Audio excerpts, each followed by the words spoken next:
Fala pessoal, vou apresentar para vocês mais um trabalho apresentado no Congresso Europeu de Cardiologia, o estudo Paragon, que estudou o sacubitril valsartana comparado à valsartana em pacientes com fração de ejeção preservada. Sabemos que a fração de ejeção preservada corresponde mais ou menos por metade dos casos de ciência cardíaca e tem uma prevalência crescente e também está associada a maior morbidade e mortalidade. Ainda hoje não existem terapias com benefício comprovado em pacientes com fração de ejeção maior do que 40%.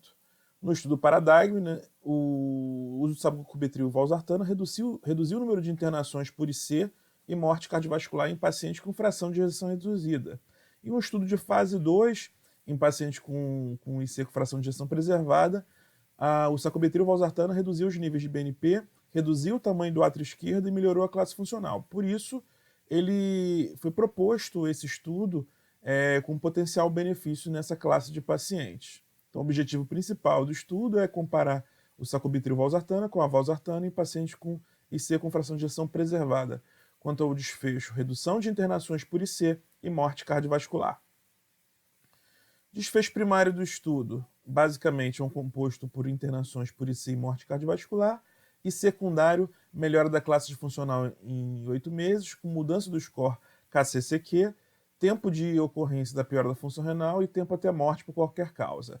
Esse estudo ele tem um desenho um pouco diferente, onde o paciente, primeiramente, ele é avaliado quanto à elegibilidade.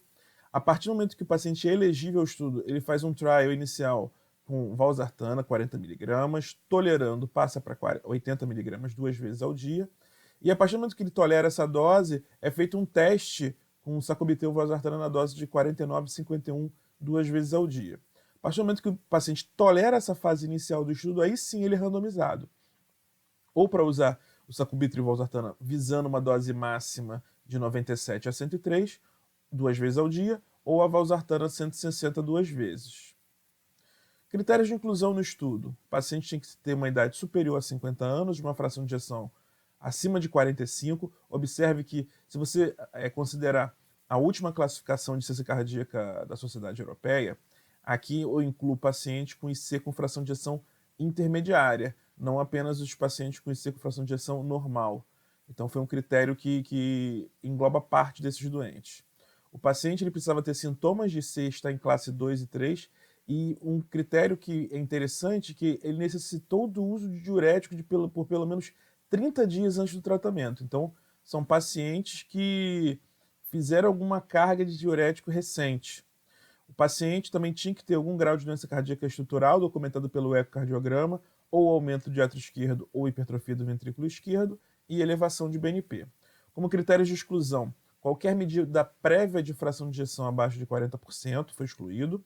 Pacientes com descompensação do quadro, no contexto de ser descompensada, foram subtraídos do estudo.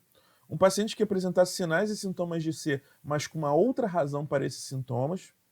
E aqueles pacientes com pressão nos extremos de pressão descontrolada, uma pressão sistólica muito baixa, ou aqueles pacientes bem hipertensos, uma pressão acima de 180 milímetros de mercúrio, ou naqueles pacientes que não estavam em uso de mais de 3 antihipertensivos, se a pressão tivesse acima de 150 milímetros de mercúrio.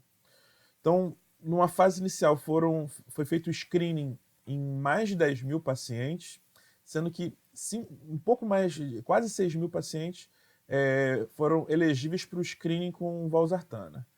Após esse screening inicial com valsartana, alguns pacientes foram subtraídos do estudo e 5.205 iniciaram o trial de sacubitril e valsartana. Também mais alguns pacientes foram subtraídos do estudo e finalmente 4.022 pacientes foram randomizados até uma dose máxima de sacubitril valsartana ou uma dose máxima de valsartana nesse caso, diferente do estudo Paradigm que ele cruzou contra enalapril 20 mg dia.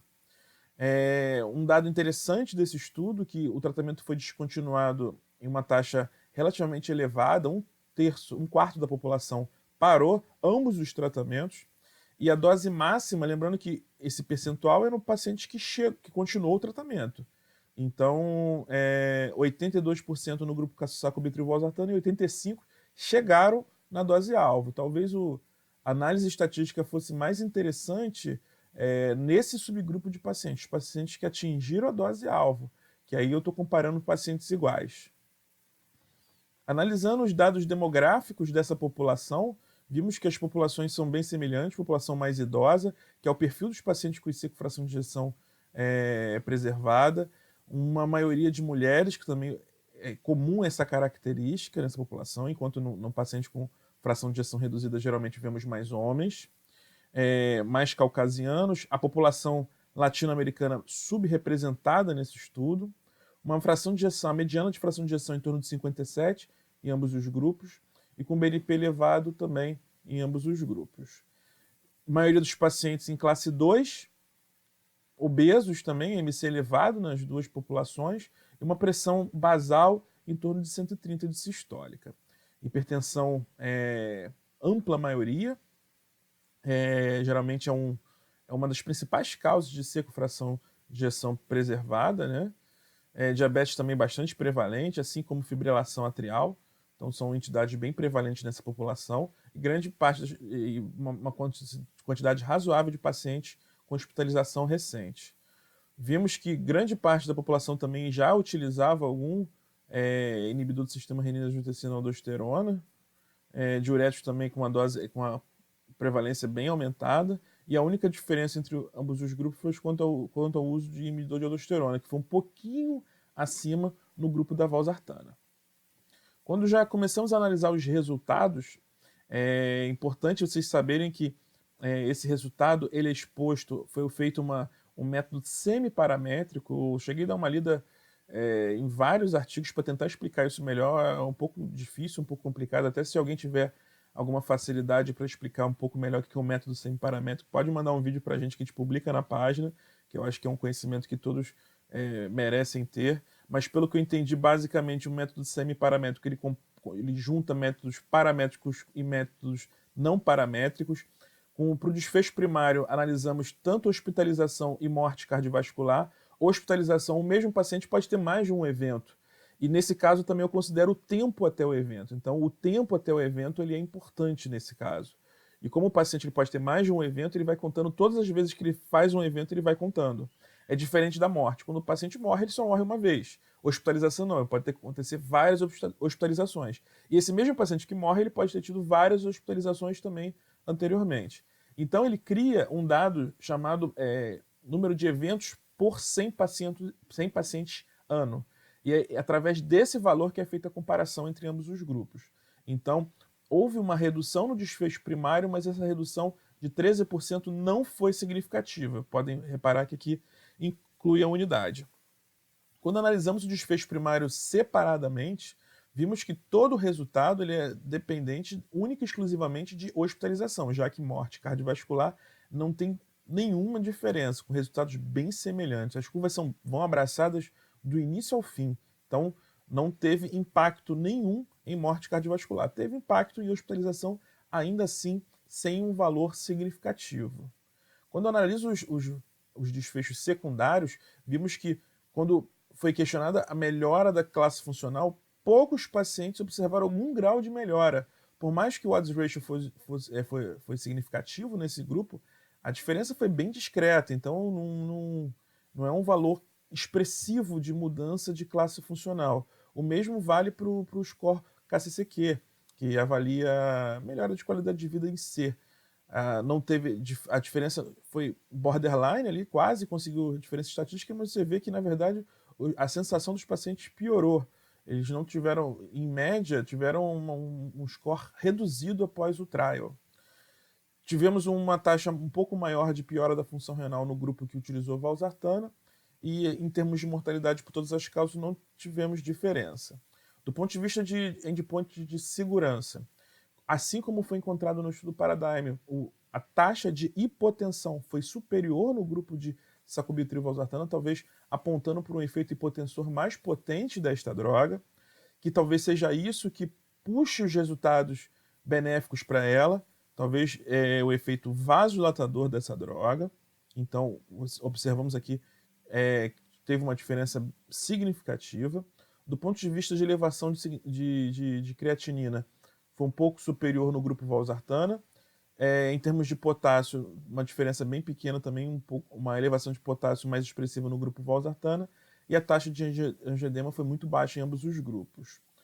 Quando analisamos em alguns subgrupos, vários subgrupos foram analisados nessa população, eu queria destacar basicamente dois subgrupos. O grupo de mulheres, que nesse grupo foi encontrado um benefício maior do uso do sacubitril valsartana, e nos pacientes que tinham uma fração de ejeção abaixo da mediana. Lembrando que a mediana foi de 57.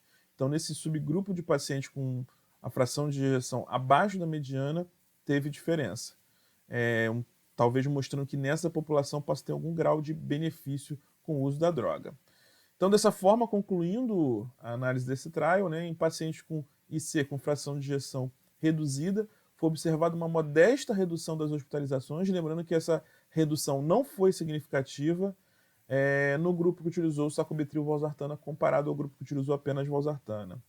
E como foi observada uma resposta heterogênea, houve um benefício superior em mulheres e indivíduos com fração de ejeção menor, talvez pontuando para um futuro que talvez essa população tenha um benefício, possa ter algum grau de benefício com o uso dessa droga. Mas foi um estudo negativo, um estudo que não mostrou grande impacto nessa subpopulação. Tá bom, pessoal? Espero que tenham gostado. Até o próximo vídeo.